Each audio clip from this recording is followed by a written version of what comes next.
안녕하세요, 비트TV입니다. 리플의 최종 목표는 CBDC, 제가 이야기 드렸죠. CBDC를 궁극적인 목표로 하는 것 같아요. 계속해서 거기에 대해서 준비를 하는 것 같고, ISO 2002는 끊임없이 이야기를 드렸고, 자넷 딜런, 코비드-19 때문에 유통, 물류 이런 것들이 온라인 안에서 이루어지는 것들, 요게 거의 160% 상승을 해버렸다. 자, 여기서부터는 구독자분들에게만 노출이 되는 영상입니다. 구독, 좋아요 좀 눌러주시고요. 전통 금융이 기존 인프라를 가지고 160%를 소화하기가 힘들기 때문에 개인정보 유출, 데이터의 유출, 해킹 이런 것들에 대해서 굉장히 지금 노출이 심하게 되고 있다. 그래서 자넷 앨런이 이야기를 했듯이 ISO 2002를 빨리 채택을 해서 표준화 작업이 필요하다. 표준. 제가 XRP는 모든 암호화폐의 표준이 될 거라고 이야기를 했죠. 그 부분에 대해서는 어쨌든 SEC 표준화가 되기 위해선 먼저 선행돼야 되는 게 법적 명시겠죠. 자, 요거를 해놓고 서서히 표준화 작업이 될 거다. 그거는 비단 암호화폐뿐만 아니다. 암호화폐뿐만 아니라 디지털이란 공간 안에서 거래되는 모든 것들의 지불, 이 모든 걸 해결을 할 거다.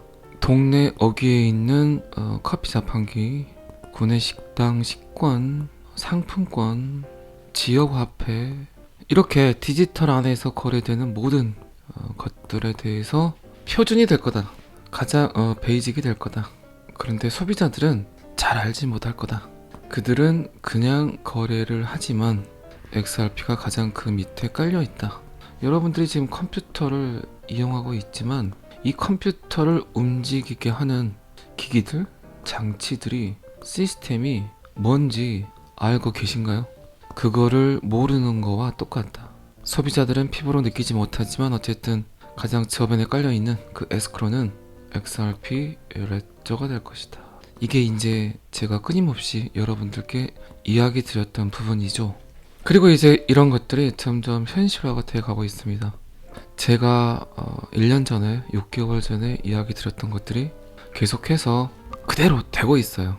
어쩔 때는 제가 보기에도 약간 소름 돋을 때가 있습니다. 뱅크 오브 오스트리아 최대 금융 대기업인 커먼웰스 같은 경우도 제가 몇 달 전에 제가 이야기를 한번 드렸던 것 같아요. 어쨌든 오스트리아의 최대 금융 대기업인 커먼뱅크 발표를 했는데 이달부터 국경 간 결제를 위해서 ISO 2002 표준을 마이그레이션 하기 시작했다고 이야기를 했습니다. 3년 동안에 걸쳐서 모든 시스템을 ISO 2002로 업그레이드 시키겠다. 리플렛이란 시스템 자체가 요거를 사용하기 위해서 개발되었기 때문에 리플렛이 이미 표준을 충족한다는 점은 매우 흥미로우면서 많은 분들이 알고 있다. 커먼뱅크는 새로운 은행 간 통신 표준을 충족하기 위해 노력하는 최초의 호주 은행이 아니다. 올해 3월 NAB 내셔널 오스트리아 뱅크 이곳에서는 이미 리플렛을 통해서 ISO 2002를 채택하기 시작했다. 점점 제가 생각하는 대로, 점점 여러분들이 상상하는 대로 일들이 착착 이루어지고 있습니다. 자, 그러면 다시 CBDC 관련 기사를 봐보도록 하겠습니다. 뉴욕 연준과 9개 주요 은행, 중앙은행 도매 디지털 화폐의 상호 운용 가능한 네트워크 테스트를 하고 있다. 이제 여러분들 아시겠지만 미 연방준비은행은 공기업이 아니다. 한마디로 은행연합체죠. 공공의 이익을 위해서 일을 하는 기관이 아니라 민간기업, 사기업, 공기업이 아닌 사기업인지 사기를 치려는 사기업인지 지금 거의 분위기로는 후자의 분위기를 많이 갖고 있죠. 태초부터 잘못된 통화정책. 한국은행이 삼성 거라면 어떤 생각들을 하실까요? 대중들은 그거랑 똑같은 경우라고 생각하시면 될 것 같습니다. 뉴욕 연방준비은행도 마찬가지죠. 보스턴 연준도 마찬가지고. 중앙은행 뉴욕 지점은 결국 또 나오는 게 제가 끊임없이 이야기 드렸던 MIT MIT는 리플의 밸리데이터 유효성 검사하기를 사용을 하고 있죠. 검증을 하는데 리플의 프로토콜을 사용을 한다. 그런데 그 MIT가 계속해서 뉴욕, 보스턴, 영국, 캐나다, 유럽, 연합, CBDC를 거의 만들다시피 하고 있죠. 어쨌든 제가 여러 번 말씀드렸지만 시장의 데이터들은 끊임없는 힌트를 주고 있습니다. 그 데이터들을 잘 보고 하나의 교집합을 계속해서 만들어야 되겠죠. 진짜 지금 인류가 바꾸려고 하는 게 뭔가? 암호화폐에서 가장 어떤 게 떡상할 수 있을까? 암호화폐가 하려는 게 뭘까?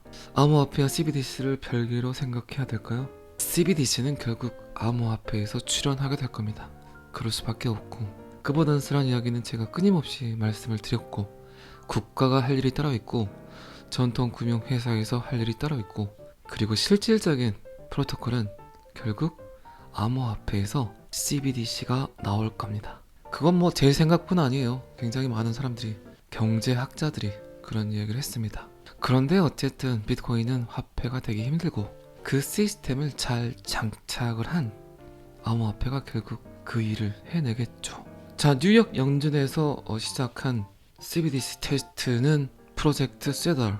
자, 이 프로젝트 세더는 MIT와 보스턴 연방준비은행의 프로젝트 해밀턴, 그 뒤를 이은 두 번째 중앙은행 디지털 화폐 프로젝트입니다. 미국이 과연 CBDC가 중국보다 늦을까요? 만약에 XRP가 그 일을 하게 된다면 세계 준비 통화 디지털 달러를 대체할 수 있는 그 일을 리플이 만약에 하게 된다면, 리플은 $10,000로 디자인되었다, 잘 아시죠? 그러면 중국보다 늦은 걸까요? 방금 전에 제가 말씀드렸지만 호주 CBDC, 영국, 캐나다, 유럽연합, 그리고 지금 리플이 확보하고 있는 전세계 네트워크, ODL, 중동, 아프리카, 캐나다, 유럽, 일본, 결코 XRP가 채택이 된다면 중국보다 늦지 않은 게 아니라 훨씬 더 빨리 그 영향력을 펼칠 수 있겠죠. 자, 다시 한번 왜 SEC가 XRP 리플을 잠금 장치를 해놓고 있는지, 지금 소송 중에 있는지 한 번쯤은 상상이라고 하기에는 조금 비현실적이고 생각을 해보시는 것도 괜찮다고 생각을 합니다. 이유 있는 반항이 될 수 있겠죠. SEC의 XRP를 향한. 이미 그들은 알고 있어요. 어떻게 XRP를 활용할 건지, 어떻게 타당성을 부여할 건지, 어떤 식으로 세상을 바꾸려는지, 또 어떻게 그들의 빚을 한 방에 해결할 건지. 어쨌든 통화 정책이에요. 미국이 선택할 수 있는 유일한 방법은. 그리고 계속해서 나오는 게 MIT죠. MIT가 CBDC를 거의 다 먹는 분위기 같아요. 그리고 한 번 더 나오는 샘 뱅크먼, FTX CEO, MIT 졸업을 했다. 게리 겐슬러는 MIT에서 블록체인 암호화폐를 가르쳤다. 이런 일들이 뭐 우연일까요? 어떤 생각들을 하시나요, 여러분들은? 절대 우연이라고 생각하지 않습니다. 그들이 만들어 놓은, 짜놓은 영화겠죠, 영화. 그러니까 제가 항상 그런 얘기 하잖아요. 반전쟁이, 게임 체인저, 그렇게 리또 속이라고 이야기를 했던, 말도 많고 탈도 많고 그런 리플이 암호화폐뿐만 아니라 전 세계 자산군에서 가장 큰 끝내기 역전 홈런을 치지 않을까 싶습니다. 충분한 역량을 갖고 있어요. 자질을 갖고 있어요. 게임 체인저가 될 만한. 돈이 바뀐다는 건요, 수많은 사람들의 인생을 바꾸기도 할 겁니다. 자, 그러면 디지털 파운드 파운데이션에서 리플을 설명한 그들의 사이트에서 리플을 이야기한 자료가 있으니까 그거 잠깐 봐보도록 하겠습니다. 자, 요건데 데이빗 슈얼츠와 함께하는 블록스타, 중앙은행 디지털 통화, CBDC 및 상호 운용성, 리플 CBDC 혁신 도전 시작을 했다. 그리고 이제 보스턴 연준과 MIT가 진행을 했던 해밀턴 프로젝트에 관한 데이터를 살짝 더 봐보도록 하겠습니다. 프로젝트 해밀턴, 가상의 중앙은행 디지털 통화 구축, MIT와 보스턴 연방준비은행과 협력. 어쨌든 종이들이 여러분들 일하시는 공간에서 사라지듯이 돈도 이제 종이화폐가 사라지고 점점 디지털로의 전환을 꾀하고 있습니다. 더 많은 설명이 뭐 굳이 필요하진 않을 것 같고, 그리고 뱅크 오브 카나다도 봐볼까요? 카나다 은행, MIT와 공동중앙은행 디지털 통화 협력 발표를 했다. 점점 어쨌든 계속해서 리플이 하고자 하는 디지털 안에서의 거래의 수단 CBDC 빵형의 궁극적인 목표 그거를 하려고 하는 것 같아요. 어쨌든 선택은 여러분들이 직접 하시는 거고 그 선택에 제가 도움이 될런지도 모르겠지만 제가 여러분들의 선택을 도와주는 인플루언서가 될 수도 있지만 여러분들이 한 선택에 대한 잘못된 결과가 나왔을 경우에는 제가 조리독감이 될 수도 있겠죠. 인플루엔저가 될 수도 있겠죠. 언제 어디서든 항상 선택은 여러분들의 몫입니다. 제 영상을 듣고 듣지 않는 것도 여러분들의 몫이고요. 제 영상을 보면서 제 생각이 잘못됐다고 생각하시는 분들도 계시겠죠. 그런 분들에게는 어쨌든 제 이야기가 독이 될 수도 있습니다. 독이 될런지 돈이 될런지 아무도 모르겠지만 리플이란 코인이 독이 된다면 전 세계에 나와 있는 모든 코인이 똑같이 독이겠죠. 하지만 암호화폐를 통해서 돈을 벌 수 있는 인생의 전환점이 될 수 있는 그 기회를 노리신다면 저는 유일하게 XRP 리플이라고 생각을 합니다. 자, 월요일입니다. 월요병은 또 던져버리시고 한 주 또 활기차게 보내시기 바랍니다. 저는 항상 여러분들의 성공 투자를 기원합니다. 오늘은 여기까지 하겠습니다. 구독과 좋아요는 항상 저를 너무너무 힘나게 합니다. 감사합니다. 비트TV였습니다.